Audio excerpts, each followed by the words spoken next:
Waalaikumsalam warahmatullahi wabarakatuh. Nah, anak-anak Ibu, sebelum memulai pelajaran, marilah kita memulai pelajaran kita hari ini dengan membacakan doa. Kepada ketua kelas, silakan pimpin kelasnya untuk berdoa. Siap, Bro. Berdoa mulai. Bismillahirrahmanirrahim. Baik anak-anak Ibu, selamat pagi. Pagi, Ibu. Bagaimana kabarnya hari ini? Alhamdulillah baik, Ibu. Anak-anak Ibu, silakan cek teman-teman di sebelahnya. Apakah ada teman-temannya yang tidak hadir? Ada, Bu. Akman tidak hadir, Bu. Oke, mungkin Agna sedang tidak Sakit, Bu.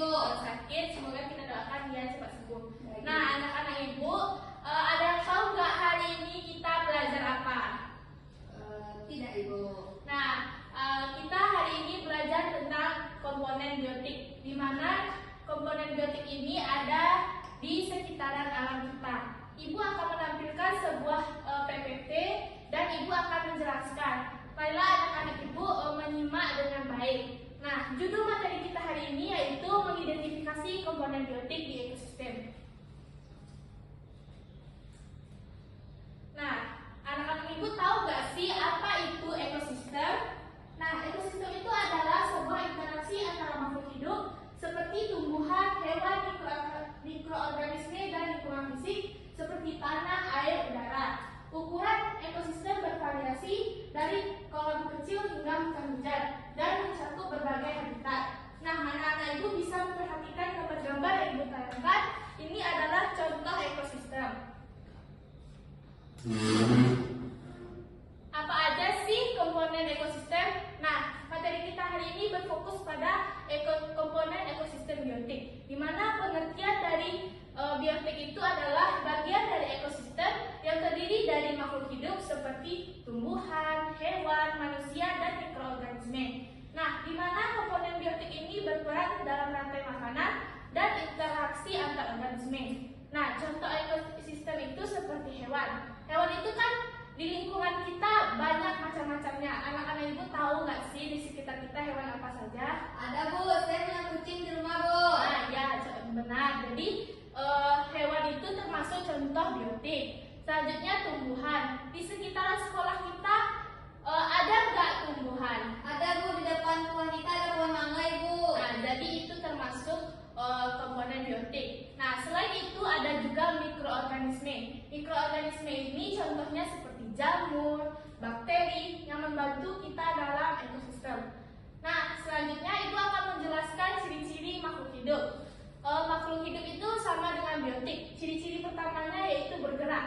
Contohnya kucing berjalan, tumbuhan bergerak menuju cahaya matahari. Di sini Ibu mau menjelaskan kan tumbuhan itu memasak makanan melalui bantuan cahaya matahari. Jadi di saat dia memasak makanan itu, tumbuhan itu bergerak ke arah cahaya matahari. Di sanalah ciri-ciri makhluk hidup itu bergerak.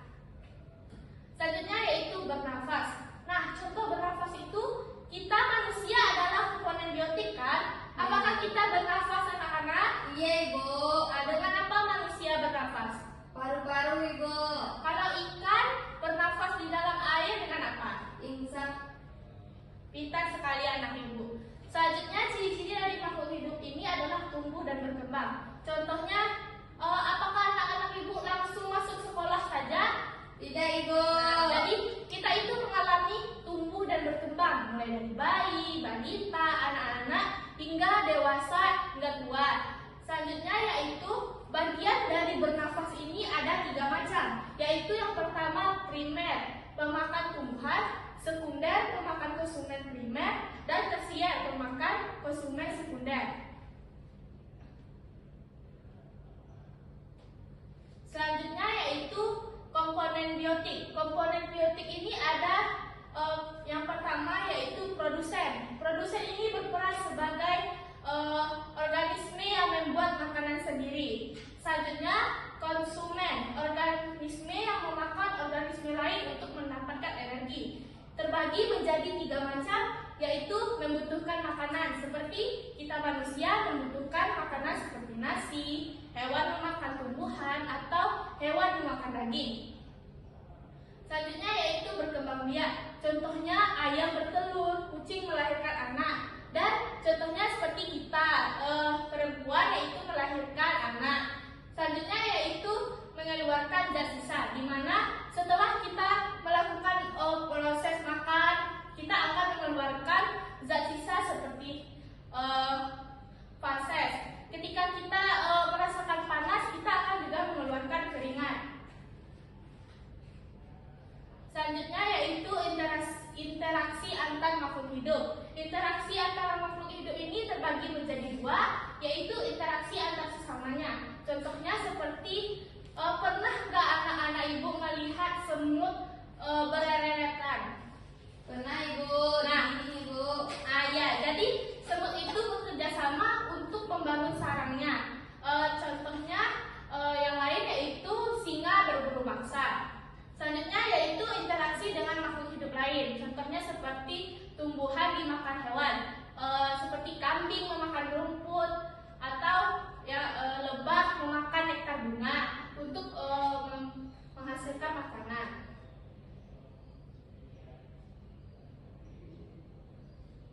Selanjutnya yaitu ibu akan menjelaskan bentuk hubungan dalam ekosistem terbagi menjadi dua, yaitu predasi. Predasi adalah interaksi antara dua organisme, di mana satu organisme predator memburu dan memakan organisme yang lain, mangsa, untuk bertahan hidup. Selanjutnya yaitu ada simbiosis. Simbiosis adalah interaksi erat antara dua spesies yang hidup bersama dengan hubungan yang saling menguntungkan satu sama lain atau merugikan satu sama lain atau di pihak netral. Nah, simbiosis ini selanjutnya yaitu ada bagian dari predasi. Bagian predasi ini ada 3 macam, yaitu yang pertama rantai makanan. Nah, urutan hubungan rantai makanan itu adalah urutan hubungan memakan antar organisme. Selanjutnya yaitu aliran energi. Perpindahan energi dari satu organisme ke organisme lain. Selanjutnya yaitu jaringan makanan, kumpulan rantai makanan yang saling terhubung. Selanjutnya yaitu adalah bagian-bagian dari simbiosis. Yang pertama yaitu simbiosis mutualisme, di mana simbiosis mutualisme ini adalah hubungan antara dua organisme yang saling menguntungkan. Anak-anak ibu, apakah pernah melihat bunga diserang oleh kupu-kupu? Pernah Bu. Nah, di sini menunjukkan bahwa itu adalah simbiosis mutualisme, di mana kedua belah pihak merasa diuntungkan. Selanjutnya yaitu parasitisme, di mana simbiosis parasitisme ini adalah hubungan dari satu organisme yang merasa diuntungkan dan sementara yang lain dirugikan. Ibu memiliki sebuah apel yang dimakan oleh ulat. Nah, bagian mana yang merasa dirugikan? Apel Bu.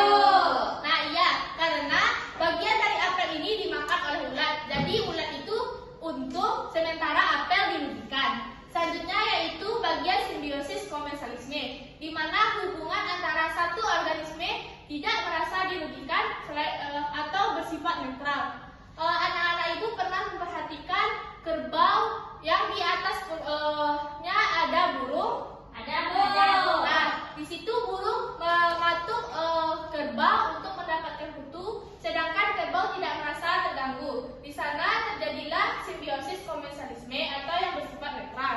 Selanjutnya yaitu perubahan lingkungan dan pengaruhnya terhadap makhluk hidup. Di sini perubahan itu terjadi ada dua bagian. Yang pertama perubahan alami, seperti kemarau panjang, gunung meletus, yang tidak ada campur tangan manusia di sana. Selanjutnya yaitu adalah perubahan akibat manusia, seperti penebangan hutan yang mengakibatkan hewan kehilangan tempat tinggalnya, dan pembuangan sampah di sungai mengakibatkan ikan mati. Jadi dampak dari perubahan itu yaitu populasi menurun, punahnya spesies, terjadinya migrasi atau perpindahan makhluk hidup, dan keseimbangan ekosistem terganggu. Nah, anak-anak ibu bisa lihat contoh kegiatan abiotik di sini dan perhatikan video tersebut. Apa yang terjadi pada video tersebut? Jerapah makan rumput Bu, bapak-bapak membajak sawah. Nah, di sana terjadilah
biotik dan abiotik yang saling berinteraksi untuk mendukung kehidupan. Komponen biotik memerlukan komponen abiotik sebagai sumber energi dan tempat hidup, sementara interaksi antar makhluk hidup membantu menjaga keseimbangan ekosistem agar tetap stabil dan berfungsi. Nah, baik anak-anak, sekian materi kita hari ini. Semoga pembelajaran kita bermanfaat. Kepada ketua kelas, dipersilakan pimpin doa. Baik Bu, siap bersyukur. Alhamdulillah.